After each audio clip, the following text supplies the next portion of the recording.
나의 적은 나 자신이다 라는 제목으로 오늘 함께 말씀 나누겠습니다. 우리가 이 사복음서를 살펴보다 보면은요, 제가 이제 우리 마가복음 이 말씀 살펴보면서 초반에도 그런 얘기를 잠깐 드렸지만 다 내용이 비슷비슷한 것 같습니다. 마태복음에서 봤던 이야기가 또 마가복음에, 또 누가복음에, 요한복음에 반복되어져서 나옵니다. 그러다 보니까 그런 질문을 할 수가 있습니다. 아니, 똑같은 이야기가 나오는데 똑같은 내용이 이렇게 반복되는데 우리가 굳이 사복음서를 다 볼 필요가 있느냐? 뭐 예를 들어 오늘 본문 말씀처럼 이 장로들의 전통에 관한 내용도 그렇지 않습니까? 마태복음에도 똑같이 나옵니다. 그렇다 보니까 똑같은 내용을 굳이 왜 두 번씩이나 살펴봐야 되느냐, 이제 그런 의문을 제기할 수도 있지만요. 모든 말씀이 하나님께서 우리에게 주신 말씀이고, 또 각각 이 마태복음, 마가복음, 누가복음, 요한복음 각각 이 사복음서 동일하게 예수님의 말씀을 그 복음에서 공생의 사역을 기록한 것처럼 동일한 말씀의 내용인 것처럼 보이지만, 이 속에서 각각 우리가 또 붙잡고 생각해 볼 분명한 주제, 또 핵심이 있다는 것을 우리는 절대로 놓치지 말아야 되겠습니다. 가장 중요한 것은 뭐 내용이 어떻다, 뭐 글자가 어떻다, 주제가 어떻다, 이것을 뛰어넘어서요, 우리에게 성경 66권을 주셨을 때 이 성경 66권 모두가 하나님이 우리에게 주신 자신의 말씀이다, 우리에게 전하고자 하시는 하나님의 말씀이다라는 그 사실, 그 핵심 하나만을 놓치지 않으면 우리는 모든 말씀 속에, 모든 구절 속에서 하나님이 우리에게 주시는 은혜를 반드시 붙잡고 또 누리게 될 줄로 믿습니다. 오늘 내용은 우리가 너무 잘 알고 있습니다. 지금 바리새인들과 서기관들이 끊임없이 예수님을 고발하여 이제 죽일 이 공격거리를 찾는 것이죠.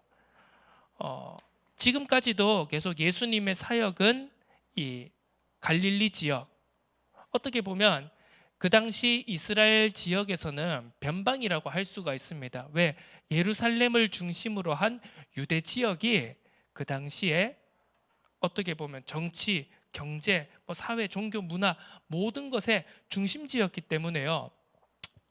흔히 요즘 우리가 말하는 지방 소멸이다, 수도권 과밀하다, 우리가 이런 이야기들을 하는데, 한마디로 지금 예루살렘을 중심으로 한 그 유다 지역이 어떻게 보면 서울과 수도권 지역이라고 할 수가 있고요.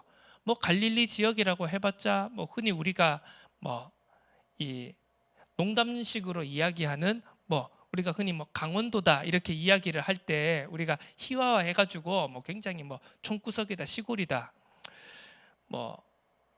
충격적인 사실은요, 서울과 수도권에 사는 사람들은 우리 대구 광역시도 다 시골이고 지방이라고 하더라고요. 촌동네라고 하더라고요. 우리는 인정할 수 없겠지만 그게 또 엄연한 현실이고 그런 사람들의 인식이니까 그러다 치더라도, 지금 이 갈릴리 지역이 굉장히 어떻게 보면 그 시대의 모든 부분에 있어서 소외되어지고 또 어떻게 보면 무시받던 지역이다라고 할 수 있습니다. 예수님의 사역이 지금 마가복음 7장 이 시점에 와서도 계속해서 갈릴리와 그리고 갈릴리 주변에 있는 이제 그 데가볼리라든지 여러 가지 그런 그리스화된 이방 지역에 있었다는 것은 우리가 또 많은 것을 또 생각해 보게 하는 그런 대목이라고 할 수 있습니다. 어쨌든 오늘 1절에 보니까 바리새인들과 서기관 중 몇이 예루살렘에 와서 예수께 모였다고 했습니다. 그 당시에 이제 유대교의 중심에 있었던, 주류로 있었던 바리새인들과 서기관들이요, 이 또 먼 시골 촌구석까지 친히 내려오셔서 또 예수님께 찾아왔습니다. 왜? 그들이 예수님의 하늘나라의 복음, 하나님 나라의 복음을 듣기 위해서 온 것일까요? 그게 절대로 아니죠. 어떻게 하면 예수님의 이 책을 잡아서 종교적으로 고발하고 죽일까? 지금 계속 그 목적을 가지고 예수님께 나오는 것입니다. 그래서 예수님께 모여들었다가 지금 아주 좋은 먹잇감을 발견했죠. 어떤 장면입니까? 예수님의 제자 중 몇 사람이 부정한 손, 곧 씻지 않은 손으로 지금 식사를 하는 것을 바리새인과 서기관들이 그걸 딱 목격하게 된 것입니다. 이걸 가지고 지금 또 예수님을 공격하고 거기에 대한 예수님의 또 반론이 나오는 그런 장면, 오늘 우리가 본문 말씀을 통해 살펴볼 수 있습니다. 자, 오늘 몇 가지 주제를 가지고 몇 가지 키워드를 가지고 오늘 본문 말씀을 살펴보고자 한다면요, 첫 번째로는 더럽거나 깨끗하거나, 자, 이 차이에 대해서 오늘 본문 말씀이 말하고 있는 것을 볼 수 있습니다. 5절에 이렇게 바리새인들 서기관들이 예수님께 질문하죠. 어찌하여 당신의 제자들은 장로들의 전통을 준행하지 아니하고 부정한 손으로 떡을 먹나이까? 자, 이 부정하다, 정결하다 하는 것은요, 유대교 전통의 유대교 율법에 있어서 굉장히 중요한 부분입니다. 정결하다, 예를 들어 우리가 구약 성경, 레위기나 그런 부분에 보면은 이런 부분들이 잘 나오지 않습니까? 어떤 동물은 정결하다, 어떤 동물은 부정하다, 어떤 상태는 정결하다, 부정하다, 이런 그런 정결 예식에 대한 그런 율법적인 내용들이 구약에는 굉장히 중요하게 다루어져 있습니다. 그래서 이런 부분들이 이 신약 시대에도 그대로 이어져 오고 있는 것을 우리가 볼 수 있는데요. 그 중에 대표적인 예가 무엇입니까? 사도행전에 베드로가 고넬료의 집을 방문하기 전에 한 환상을 체험을 하게 되죠. 그래서 이 보자기에 내 귀에 줄이 달려가지고 내려오는데 그 보자기에 온갖 부정한 동물들, 흔히 말하는 돼지, 그리고 되새김질을 하지 않고 굽이 갈라져 있지 않은 그런 그 유대교 율법에서 규정한 부정한 짐승들이 쭉 하늘에서 내려오고 있는 것을 이제 베드로가 환상을 통해 봤죠. 그래서 하늘의 음성이 들렸습니다. 잡아 먹어라. 베드로가 무엇이라고 대답했습니까? 제가 유대교 전통의 율법에 규정되어 있는 부정한 것들은 내가 살면서 평생 동안 한 번도 먹어본 적이 없습니다. 거절하자 하늘에서 음성이 들려왔죠. 내가 깨끗하다 한 것을 네가 더럽다고 부정하다고 하지 말라. 이것이 3번 반복되고 또 올라가고 이런 환상들을 통하여서 또 베드로가 고넬료의 집에 찾아가고 그 이방인들이 성령의 세례를 받는 성령을 받는 그 장면들 우리가 대표적으로 살펴볼 수가 있습니다. 자, 굉장히 유대인들에게는 중요한 문제였습니다. 그걸 가지고 지금 바리새인들이 서기관들이 예수님을 공격하고 있는 것이죠. 여기에 대한 예수님의 반론은 어떻습니까? 오늘 쭉 나옵니다. 이사야의 말씀을 인용하십니다. 너희들이 입술로 나를 공경하되 마음은 멀다. 사람의 계명으로 교훈을 삼아 가르치며 나를 헛되이 경배한다. 하나님의 계명을 너희가 버리고 사람의 전통을 지키고 있구나. 이렇게 반론을 하시면서 바리새인들의 예를 하나 드시죠. 그게 무엇입니까? 오늘 그 고르반이라고 하는 유대교의 전통에 대한 부분입니다. 한마디로 무엇이죠? 자, 이 당시에는요, 이제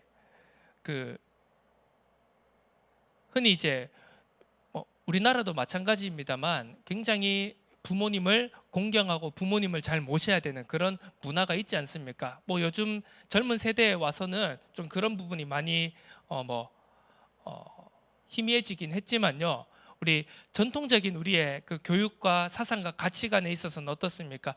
부모님을 이제 은퇴한 부모님 혹은 이제 나이가 많이 든 부모님을 자녀가 공경하고 또 부양하고 모셔야 되는 좀 그런 아직 인식이 여전히 있지 않습니까? 여러 가지 경제적 여건이나 그런 형편 사정 때문에 그런 여러 가지 부모님을 모시고 공경하고 부양하는 것에는 다 개개 가정마다 차이가 있겠지만 어쨌든 부모님을 잘 모셔야 된다. 나이 든 부모님을 잘 공경하고 부양해야 된다라는 그 인식은 어떻게 보면 우리 공통적으로 가지고 있는 그런 인식입니다. 그런데 지금 이 당시 1세기 이 이스라엘과 그 지중해 근동 지역에서는요, 좀 그런 인식이 그런 부모를 공경하고 부모를 실제적으로 부양해야 된다라는 그런 문화가 생각이 훨씬 더 강했습니다. 그래서 실제로 자녀들이 이제 나이 든 부모, 경제력이 많이 약해지고 또 많이 건강적으로 육신적으로 약해진 나이 든 부모님을 실제로 모셔야 됩니다. 자기의 경제를 가지고 자기의 모든 형편을 가지고 실제로 모셔야 되고, 육신적인 그리고 뭐 병든 것이 있다면 당연히 치료해 드려야 되고, 자기의 경제를 가지고요. 자, 그런데 오늘 무엇이라고 했습니까? 예수님이 바리새인들에게 이야기하는 겁니다. 야, 너희가 너희들의 율법과 전통을 가지고 내 부모를 공경하라고 하는 하나님의 계명, 여기서 말하는 계명은 십계명인 것이죠. 자, 우리가 지금도 보면 뭐 헌법이 있고 각자 뭐 형법, 민법 이런 하위 법들이 있습니다. 자, 유대교의 전통, 유대교의 율법이 그 밑에 하위법이라고 한다면 최상위에 있는 유대교의 가장 헌법이라고 할 수 있는 것이 바로 이 십계명이죠. 십계명에서 이런 유대인들의 이 바리새인들의 랍비들이 이 십계명을 해석하고 풀어내어서 풀이해서 이런 전통들을 우리가 지켜야 된다, 이런 모든 것들이 십계명에서 나온 겁니다. 그러니까 십계명이 가장 최상위에 있는 법이고 십계명을 가장 엄격하게 준행해야 되는 것이죠. 자, 예수님의 지금 논리는 이렇습니다. 너희들이 한마디로 밑에 있는 전통, 그 십계명을 풀이하고 해석해낸 그 전통, 그 법을 지키려고 하는 나머지 너희들이 가장 엄격하게 지켜야 될 십계명을 지금 어기고 있는 것이 아니냐. 이것이 바로 예수님이 바리새인들에게 하고 있는 이야기입니다. 무엇입니까? 고르반이라고 하는 율법 전통을 들어 설명하셨습니다. 고르반이 무엇입니까? 내가 하나님께 드렸다, 하나님께 서원했다라고 선언하는 일종의 율법적 행위입니다. 이게 뭐냐면요, 그렇죠, 뭐 우리가 흔히 그렇지 않습니까? 뭐 내 가지고 있는 것을 뭐 서원해서, 예를 들어 뭐 내 가지고 있는 전 재산을 우리 뭐 성전 건축을 위해 드립니다, 뭐 이런 식으로 이제 뭐 보통 뭐 서원을 하지 않습니까? 뭐 헌금 작정을 한다, 보통 우리가 요즘엔 이렇게 표현을 하는데요. 자, 자기가 재물을 가지고 있습니다. 부모를 공경하고 부모를 부양할 경제를 충분히, 재산을 충분히 가지고 있는데도 불구하고 그것이 아까워서 그것을 부모에게 부양하면서 그 재물을 쓰기가 싫어서 어떻게 했냐? 어머님, 아버님, 이 재물은 지금 제게 아니라 하나님께 제가 서원하여서 뭐 성전에 아니면 뭐 그런 주님의 일을 위해 지금 드린 것입니다. 이래서 이 재물을, 이 재산을 가지고, 참 안타깝지만 제가 부모님을 이 재산을 가지고 부양할 수 없습니다, 이런 식으로 하는 겁니다. 뭐 그래서 실제로 그 선언을 하고 바로 그것을 뭐 헌금으로 드렸는지, 아니면 여전히 그 재산을 가지고 있으면서도 자기 옆에 곁에 두면서도 재산을 고르반이라고 선언하고 뭐 부모님께 안 드렸는지, 그건 잘 알 수가 없지만 결과적으로 자기가 가지고 있는 것을 가지고 어떻게 보면 부모를 부양해야 된다는, 부모를 부양함으로써 내 부모를 공경하라는 그 십계명을 어긴 것이나 마찬가지죠. 자, 이런 바리새인들의 종교적인 그리고 마음의 위선을 지금 예수님께서는 꼬집고 있는 것입니다. 그런데 이제 그런 바리새인들과 서기관들이 지금 이 제자들이 뭐 손을 씻고 안 씻고의 그런 정결한 문제를 가지고 공격하고 있는, 어떻게 보면 굉장히 모순적이고 위선적인 행동이라고 할 수 있죠. 예수님께서는 늘 계속해서 공생의 사역을 하시면서 바리새인들과 서기관들, 종교 지도자들을 책망하시면서 항상 표현하시는 말씀이 무엇입니까? 너희 외식하는 자들아, 한마디로 너희 위선자들아, 이렇게 이야기를 한 것이죠. 자, 이 위선의 문제라는 것이 참 중요한 것입니다. 왜입니까? 바로 이런 것과 같은 것입니다. 정말 내가 하나님의 뜻을, 이 말씀을 통해서, 우리가 예를 들어 성경 66권을 통해서 하나님의 말씀들을 통해서 하나님이 하시고자 하는 근본적인 말씀, 근본적인 메시지, 근본적인 하나님의 뜻이 무엇이냐 하는 것입니다. 자, 말씀이, 지금 우리에게 주어진 말씀이 66권이 있습니다. 굉장히 다양한 말씀이죠. 수천 년을 걸쳐서 수십여 명의 저자들을 통해서 또 많은 시대들 속에서 이 말씀들이 종합되어져서 우리에게 왔습니다.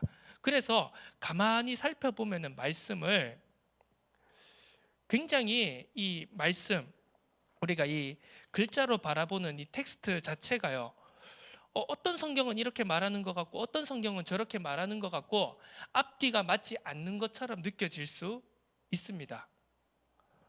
예를 들면 단순히 그냥 말해서 구약과 신약이 모순되는 것처럼 보여지기도 합니다.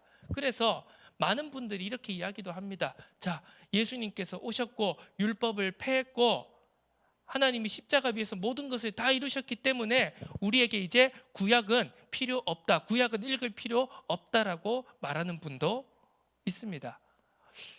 그게 맞을까요?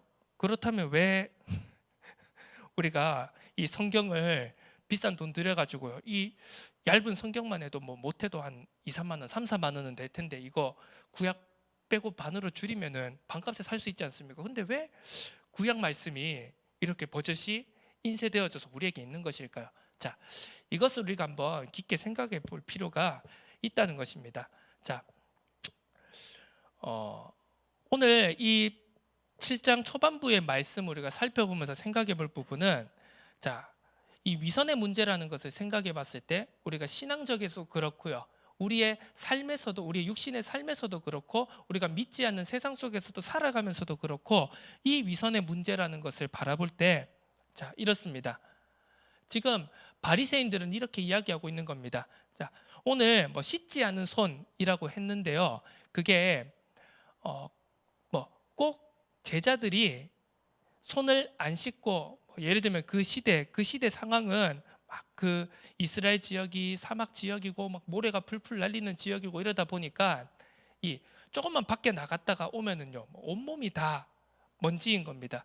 그래서 우리가 성경에 보면 뭐 신발도 이제 보통 이제 샌들 같은 걸 신고 다니기 때문에 갔다 나오면 다 모래 먼지가 묻어 있습니다. 그래서 무엇입니까? 집 안에 들어가면 발을 물로 씻어야 됩니다. 그래서 세종로라는 그 얘기도 있지 않습니까? 뭐 발을 씻어주는 노예, 그 노예가 그 이스라엘 지역에서 그 근동 지역에서 가장 뭐 지위가 낮은 노예다 이런 말도 하고요. 그래서 먼지가 다 묻어 있기 때문에 씻어야 됩니다. 그런데 지금 바리새인들이 말하는 유대교 전통이 말하는 이 손을 씻는 행위, 밥을 먹을 때 식사를 할 때 나갔다 들어올 때 손을 씻는 행위는요 지금 그냥 단순하게 우리가 손 씻는다 이것을 뛰어넘어서요 이 매뉴얼화된 이 체계화된 방법을 가지고 손을 씻는 것을 말하는 겁니다. 뭐 예를 들어 그렇습니다. 이 손끝에서부터 뭐 팔꿈치까지 뭐 손을 오므리고 뭐 이래서 물을 떠가지고 뭐 이렇게 하고 이런 이제 각종 정해진 방법들이 있다는 것이죠. 지금 바리새인들이 이야기하는 건 그겁니다. 왜 너희 제자들, 당신의 제자들이 왜 규정되지 않은 방법으로 이 전통을 완벽하게 행하지 않았냐 이 뜻입니다. 뭐 제자들이 진짜 손을 안 씻었냐 아니면 뭐 대충 뭐 손바닥, 손등 정도만 씻었냐 이걸 우리가 뭐 본문에서 알 수는 없지만 바리새인들이 지적하는 건 그겁니다. 야, 왜 너희가 율법에서 전통에서 정한 그대로 행하지 않았냐 지금 이 뜻이거든요. 한마디로 무엇입니까? 내가 생각하는 기준에 부합하지 않으면 안 한 겁니다. 바리새인들의 입장에서는. 자, 우리가 신앙생활을 하면서도 그렇지 않습니까? 그런 경우 우리가 분명히 있을 겁니다. 뭐 우리가 이 기독교라고 하는 것에는요, 뭐 많은 교파가 있고 교단이 있고 우리가 흔히 뭐 장로교, 감리교, 뭐 성결교, 뭐 여러 가지 뭐 교파가 있고 또 뭐 이 장로교 안에서도 수많은 교단이 있고요. 그런데 그렇습니다. 뭐 어떤 곳에서는 뭐 요렇게 해야지 맞다. 요렇게 해야지 맞다. 요렇게 하지 않으면 뭐 틀린 것이다. 다 각자 뭐 그런 교리적이나 신학적인 그런 것을 가지고 서로 싸우기는 합니다만 그렇습니다. 내가 생각하는 기준에 부합하지 않는다면 0%라고 말하는 것입니다. 이런 어떻게 보면 신앙의 모습, 이런 어떻게 보면 우리가 말씀을 그리고 하나님의 이 진리를 대하는 모습들을 보면서 이런 부분들이 오히려 우리가 하나님이 말씀을 통해서 우리에게 주시는 진짜 하나님의 계명, 하나님의 말씀, 하나님의 뜻을 놓치는 것으로 작용하진 않는지 우리 한번 깊이 생각해 볼 필요가 있다는 것입니다. 마치 이것입니다. 자, 지금 바리새인들이 그 전통에 기록된 대로 하지 않으면 0%라는 거죠. 자, 손을 한 손바닥까지 손등까지 씻었느냐? 그래서 실제로 음식을 우리가 팔꿈치로 먹지는 않지 않습니까? 여기다 팔뚝에다가 소스 묻혀서 이렇게 핥아 먹지는 않지 않습니까? 음식을 요 손으로 딱 아니면 손끝으로, 그 당시 사람들은 식기를 안 썼기 때문에 보통 손으로 먹기 때문에 손까지만 씻으면 사실 위생적으로는 크게 문제가 없지 않습니까? 그런데도 불구하고 바리새인들은 지금 제자들의 그 행동과 모습이 부정하다라고 규정지어 버린 것입니다. 왜? 전통 그대로 안 했기 때문에. 자, 우리의 신앙의 모습에는 이런 모습이 없는지를 또 내 주변을, 내 가장 곁에 있는 사람, 그리고 내 지체, 그리고 세상을 향하여 안 믿는 사람들을 바라볼 때도 마찬가지입니다. 우리가 그런 눈으로 바라보고 있지는 않은지 우리가 한번 점검하고 살펴볼 필요가 있다는 것입니다. 자, 사실 우리가 퍼센트를 따지는 것은 굉장히 무의미한 일입니다. 왜? 그렇습니다. 우리가 그 퍼센트를 따진다는 것은요, 야, 네 신앙이 지금 10%냐 20%냐 아니면 90%냐 99.9%냐 라고 평가하는 것은 사실 의미가 없는 일입니다. 왜입니까? 우리가 신앙의 수준에 대한 퍼센트를 굳이 따져야 된다면 그 기준은 어디에 있을까요? 목사인 저에게 있을까요? 아니면 장로님에게 있을까요? 아니면 청년에게 있을까요? 굳이 우리가 신앙에 대한 수준, 내가 지금 얼만큼 되었냐라는 수준을 따지자면은요, 그 퍼센티지의 기준은 당연히 하나님 아니겠습니까?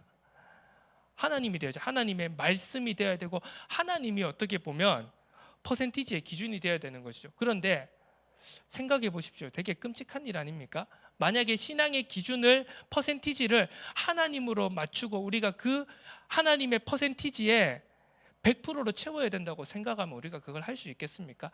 당연히 없는 것이죠. 그래서 어떻게 보면 우리가 신앙의 수준에, 내 지금 신앙의 단계에 대해서 산술적으로 퍼센티지를 따지고 우리가 어디까지 왔냐라고 사실 평가하고 기준을 놔두는 것은요, 사실 무의미하다고 할 수 있습니다.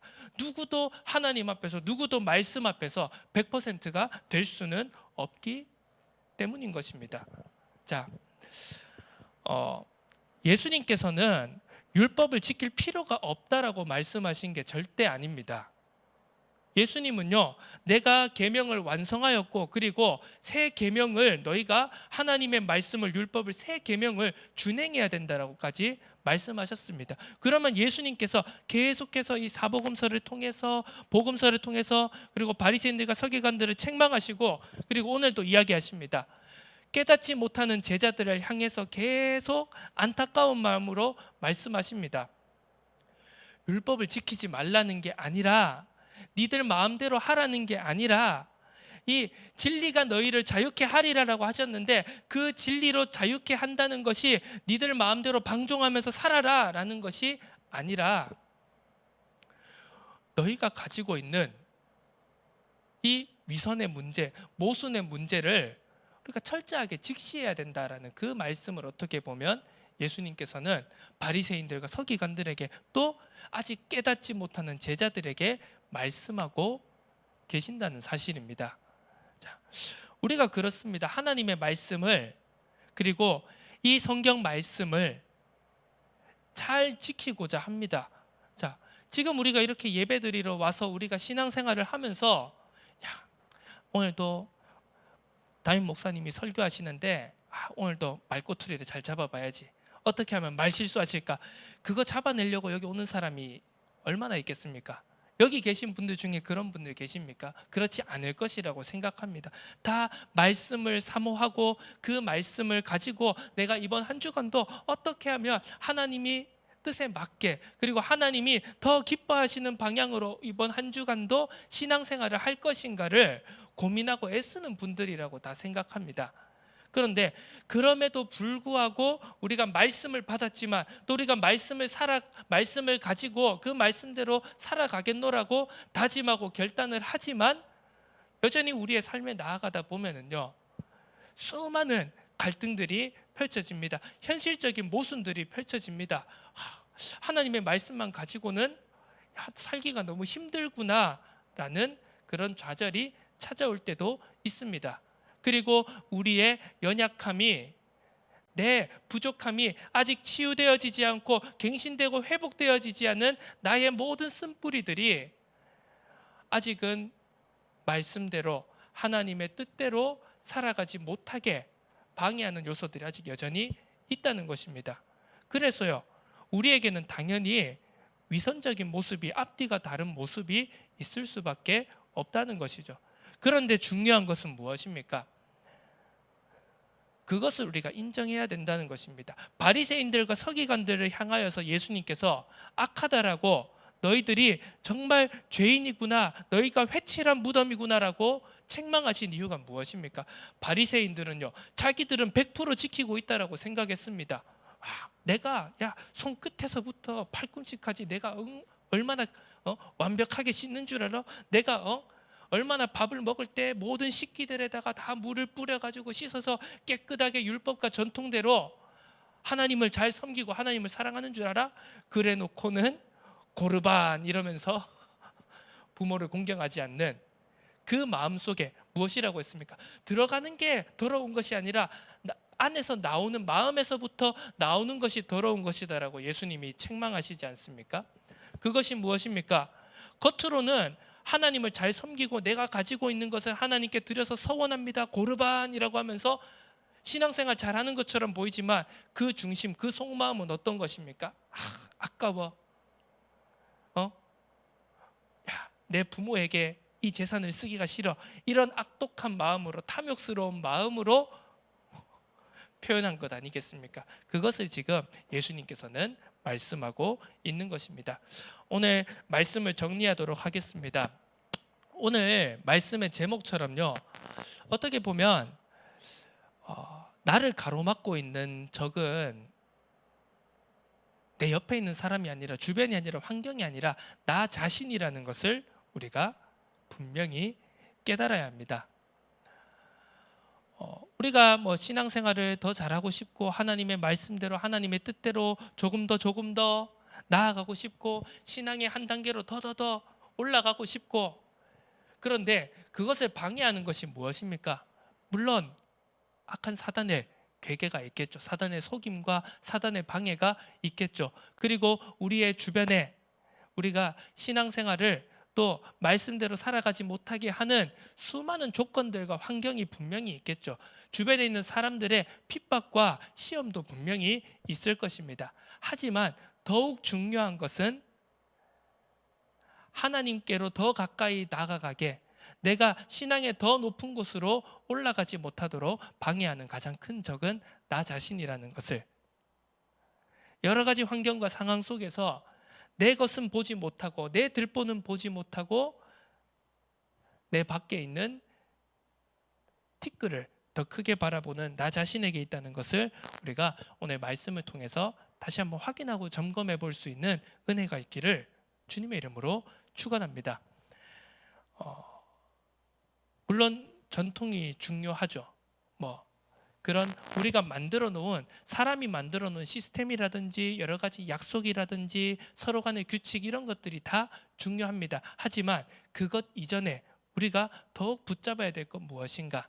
하나님의 가장 높고 가장 중요한, 가장 근본적인 하나님의 말씀, 하나님의 뜻, 하나님의 계명이 무엇인지를 우리가 그걸 가지고 생각하고 또 고민하고, 우리가 어떻게 보면 치열하게 고민해야 될 줄로 믿습니다. 왜냐하면 우리가 맞닥뜨리는 수많은 현실들은요, 어떨 때는 이 말씀을 가지고 생각하는 게 맞을 때도 있고, 어쩌면 저 말씀을 가지고 생각하는 게 맞을 때도 있습니다.